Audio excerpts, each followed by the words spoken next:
On ne connaît toujours pas l'origine, pour dire les choses simplement, Eric Combe.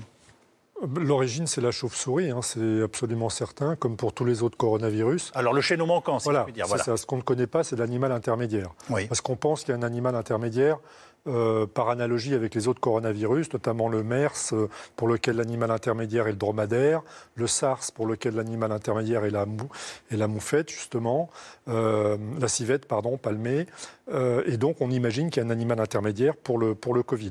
Alors, on était parti sur le pangolin. Apparemment, le pangolin ne fait plus l'affaire. Oui. Donc là, on part sur le chien. J'ai pas bien compris. Oui, toutes les hypothèses sont soulevées. Voilà, toutes les hypothèses. Mais pardonnez-moi, il est logique de passer par un animal intermédiaire. On est bien d'accord? Oui, normalement, oui, il est logique. Mais pourquoi quelle est la logique, justement, si vous pouvez nous l'expliquer en quelques mots? Parce que pour qu'un virus se transmette directement d'une chauve-souris à l'homme, c'est quand même pas évident. Oui. Puisque, comme vous savez, les chauves-souris ne fréquentent pas très facilement les hommes et inversement. J'ai peu connu de chauve-souris, personnellement. Vous voyez la preuve. Ouais, on se comprend.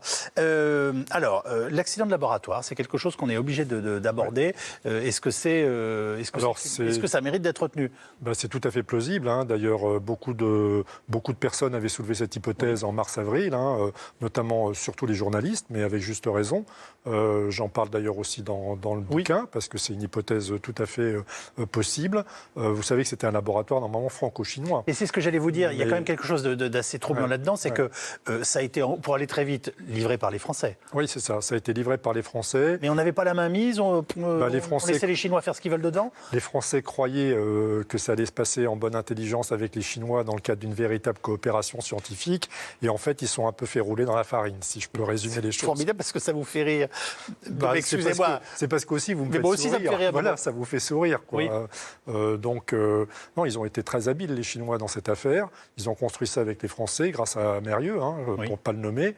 Et puis, une fois qu'ils ont eu le laboratoire P4, au revoir les Français, quoi. Ils en ont juste gardé un, comme ça, pour l'affichage, qui lui-même a avoué qu'il n'était quasiment jamais allé à Wuhan.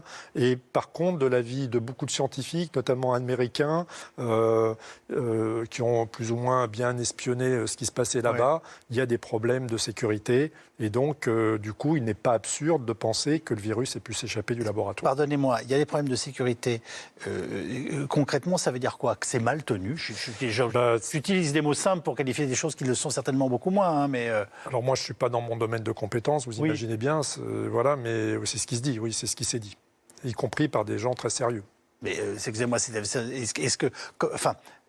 comment quelque chose peut-il échapper à un laboratoire? Le gars va déjeuner, vous comprenez je n'arrive même pas à visualiser ce qui a pu se passer. Il peut s'agir par exemple d'un laborantin qui a été infecté accidentellement par le virus, et puis après il va prendre une soupe au marché, et puis il infecte quelqu'un d'autre. Ça peut se passer. Ça, c'est concevable. C'est concevable. C'est peu probable, mais c'est concevable. Après, il peut savoir d'un relargage dans l'air éventuellement. C'est possible. Je maintiens le cap avec vous encore quelques instants. Les paranoïaques ont parfois raison. Ça peut arriver. Oui, ça peut arriver aussi. Les complotistes aussi, même si ce n'était pas initialement leur propos. L'histoire d'un virus fabriqué en laboratoire, comme on a pu l'entendre. Et j'ai envie de vous dire, c'était normal aussi de soulever cette hypothèse. Est-ce que c'est quelque chose qui, à vos yeux, est définitivement écarté? Alors, je crois que là, il y a une unanimité de tous les scientifiques pour dire que ce n'est pas un virus fabriqué en laboratoire. Quelque part, il est presque trop bien fait pour pouvoir avoir été fabriqué en laboratoire. Et même la CIA américaine, qui à mon avis pardonnerait pas grand-chose aux Chinois, a dit que ce n'était pas possible de fabriquer un tel virus en laboratoire.